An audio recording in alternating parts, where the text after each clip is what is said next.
All right, so buckle up, because today we're diving headfirst into a world where seeing the future is like as casual as grabbing a coffee. Oh, I like this already. Tell me more. We're cracking open Gyroscope of Time, chapters 1 through 20.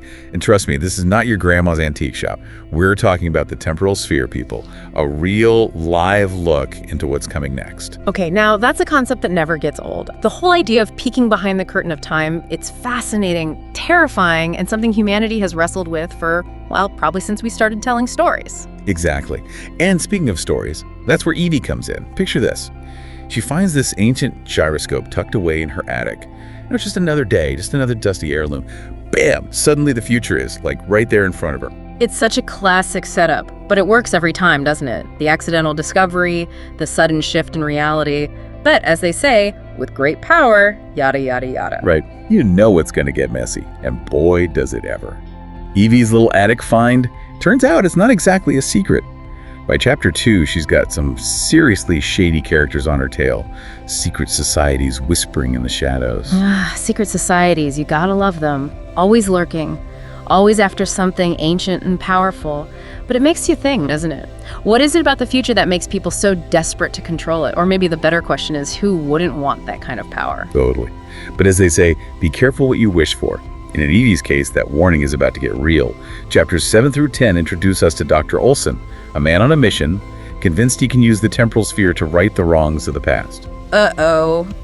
That sounds like a recipe for disaster. You already know it doesn't go well. Of course not. You never can resist the temptation to tinker, can you? But that's what makes this theme so compelling. Dr. Olson, he's not necessarily evil. He's driven by this very human desire to fix his mistakes, to rewrite the past. But as we see time and time again, messing with time, even with the best intentions, rarely ends well. There are always consequences. No kidding. And speaking of messy situations, let's talk about Evie's love life, or should I say love triangle. Because on top of everything else, she's got this undeniable connection with her old flame, Sam. But now that she's got a sneak peek into how things might play out, she's freaking out. Can you blame her? Imagine falling in love when you think you know how it's all going to end. Right. Talk about pressure. I mean, we all struggle with relationships, right? Weighing our desires against our fears, trying to make the right choices. But having glimpses of the future, knowing what could be, it adds a whole other level of complexity. It makes you question everything. Free will, destiny, whether we're really in control of our own lives or just pawns in some grand cosmic game. It's enough to make your head spin. And here's a curveball. Remember that lottery ticket Evie buys? She wins $1,500. Now here's the picker she resisted using the temporal sphere to, rig the game. I don't know about you, but if I had a chance to see the winning numbers, I might be a little tempted. See, that's what's so brilliant about that scene. It's this seemingly small act of defiance, of choosing not to cheat, even when she has the power to. It shows how much Evie is wrestling with the responsibility of the temporal sphere, the weight of knowing what's to come. And just when you think, okay, surely it can't get any weirder, it totally does. Chapters 11 through 13, they throw this whole reincarnation thing into the mix. Tyler, Evie's first love, he pops back into the picture, but this time he's going by Aiden. It's like second chances meet cosmic do-overs. Right. I can't even imagine 1 minute you're dealing with time travel, the next it's like, oh, hey, you're back, but different. And as if falling for a blast from the past wasn't enough, the temporal sphere's like, hold my cosmic beer. Suddenly the glimpses of the future, they get all fractured, chaotic.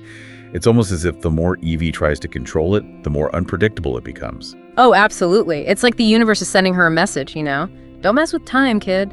But it's brilliant how the author does that, how she uses the temporal sphere to show the inherent danger of trying to control something as vast and mysterious as time. It makes you wonder about our whole perception of time, Is it this straight line, a circle, or something else entirely? Seriously. And then, chapters 13 through 17, we get another curveball. Alistair, who, by the way, is Evie's grandfather. And get this, turns out he's a former guardian of the temporal sphere.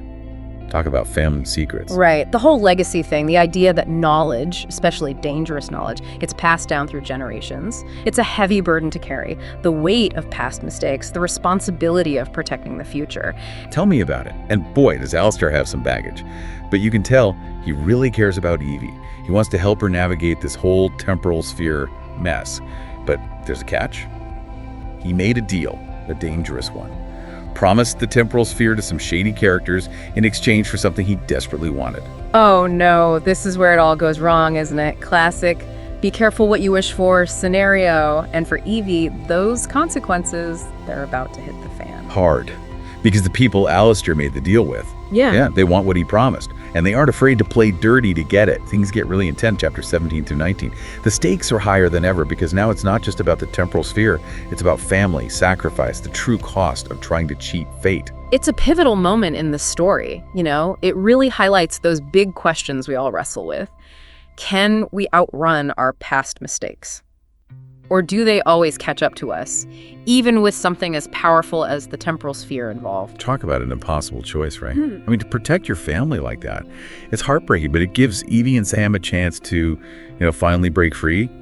The temporal sphere, it's gone. Yeah. And they can finally try to build a life together, away from all the chaos, which is exactly what they do, finding a little peace by the sea, starting a family. It's almost like a sigh of relief, After all that tension, all those twists and turns, they find a way to just be.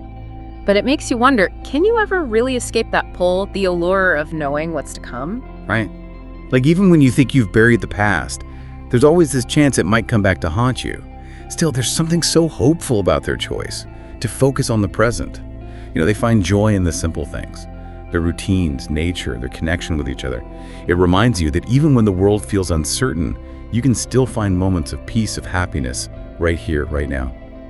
I love that because it speaks to something so universal, doesn't it? We get so caught up in the what ifs, the regrets, the anxieties about the future that we forget to appreciate what's right in front of us. This story, with all its time travel and reincarnation, it ultimately brings us back to that fundamental question. How do we want to live? And for Evie and Sam, the answer is clear. Embrace the present. Find joy in the everyday. Face the unknown with, a little courage, a little faith. So as we wrap up this deep dive into the temporal sphere, it makes you think, doesn't it? Would you want that knowledge? The power to see the future, even if it meant risking chaos?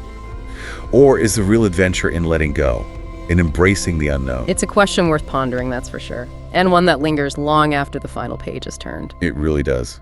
And on that note, this has been another deep dive. Until next time, keep exploring, keep questioning, and as always, thanks for listening.